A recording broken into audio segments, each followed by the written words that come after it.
विछड़िया आयो पर विसरिया ना आयो, दिल तां दिल पर उतरिया ना आयो। रण कंधीअ जे पटन ते आबाद ॻोठ ॾेणियूं जो रिज़वी अयास हिंगोर जो यादगिरियुनि जे पींघे में लुड़कनि ऐं लफ़्ज़नि खे कुझु हीअं थो लोलियूं ॾे। अॼु न ओता कुन में संदी जोगी न साथ।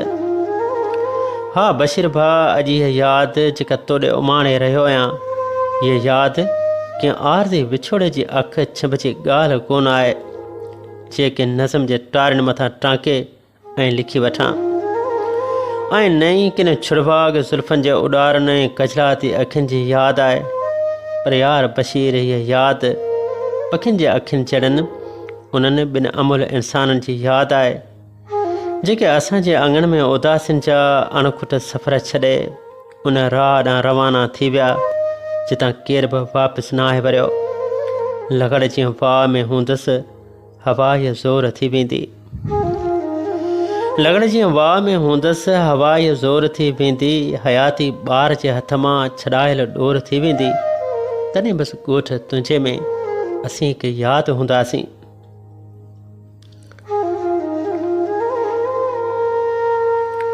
हिकु मुंहिंजे मिठे मासात कामरान करीम जो फूअ चोभन में जुदा थियणु, ऐं ॿियो कामरान जे ॾाॾा नाना ईसा जे विछोड़े जो अलमियो।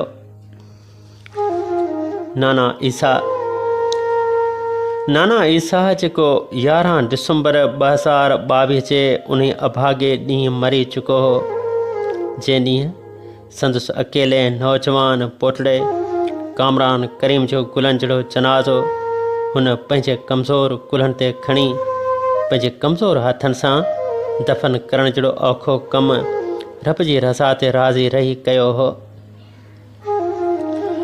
लूणे लप वजूद खे विछोड़ न वढियासि, जीअं कुठल का करम जी आउं पिणु ईअं कुठियासि।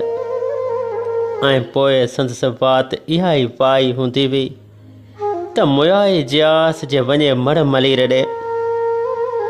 हुन जे अंदर में इहा ई सिक ऐं छिक समायल हुई, जंहिं सिक 16 अप्रैल जे सुबुह हुनखे पंहिंजे प्यारे कामरान करीम जे आख़िरी आराम खां भरिसां अब्दी निंड सुम्हण लाइ सॾे वरितो। यार करीम, बसि यार खां पोइ हाणे करीम जो नालो आहे। हा बशीर भाउ, नाना ईसा जेको कामरान जे विछोड़े खां पोइ शायदि ई कॾहिं सुकून जी निंड सुतो हुजे। हू हर पल कामरान करीम लाइ उदास ऐं ओजागनि सां झेड़ींदो रहियो हो थे। सिकी सिकी सुत्यासि, सिक सुम्हण न ॾे। नाना ईसा जेको ॿाकरे माल जो वापारु कंदो हो ऐं हुनजी ख़ुशि मिज़ाज तबियत हर कंहिंजे जीअ में जायूं जोड़े थे वरितियूं। नाना जी न्याज़, निवड़त, प्यार, प्रीत ऐं पंहिंजाइप परावनि खे बि पल में पंहिंजो बणाए थे वरितो। ऐं हुन पंहिंजी ज़िंदगी में कंहिंसां बि वातां कोन विञायो हो। हुन कॾहिं बि कंहिंसां को ॿाड़ो कोन ॿोलियो हो। इहो ई सबबु हो जो संदसि विछोड़े न रुॻो असां अज़ीज़नि ऐं क़रीबनि जूं अखियूं आलियूं कयूं हुयूं, पर हर उन माण्हूअ रोई ॾिनो हो हुनजे विछोड़े ते, जंहिंसां नाना ईसा कॾहिं किथे वाट वींदे बि मिलियो हूंदो। पंहिंजाइप जो अहसासु हुनखे अर्पियो हूंदो। सच त उहे माण्हू बि ज़ारो क़तार रोई पिया हुआ। हिकिड़ो शख़्स पुराणो हो ऐं घाटे निम जी छांव जियां हो। मुंहिंजे रूह जो राणो हो ऐं घाटे निम जी छांव जियां हो। नाना ईसा जेको कामरान करीम जे विछोड़े खां पोइ बेगाणो, अयाणो ऐं अधमो झूर पोड़ो जिस्म खणी बसि हलंदे वरितो। हू हक़ीक़त में ज़िंदह लाश बणिजी चुको हो।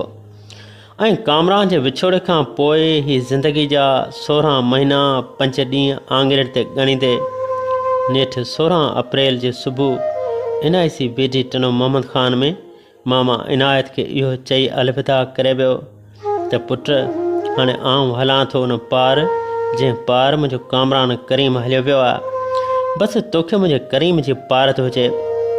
हाणे घर मुंहिंजे करीम खे खाइणु ज़रूरु ईंदो। बसि तूं ई हुनखे का दिलदारी का आथत ॾिजां। सभिनी जो पार तूं कंदे कंदे 16 अप्रैल ते NICB अस्पताल टंडो मोहम्मद ख़ान में हुन दम धणी हवाले कयो हो।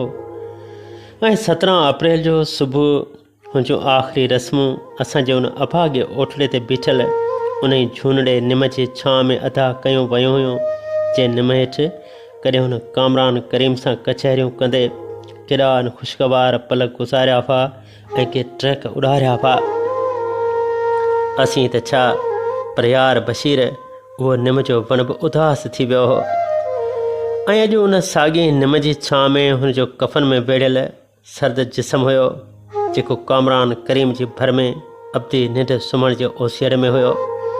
ऐं नेठि नाना ईसा जा कामरान जे देस वञण वारा ख़्वाब साबियां जी मंज़िल माणे चुका, ऐं हू पंहिंजे पोटले जे भर में सुकून जी निंड सुम्ही रहियो।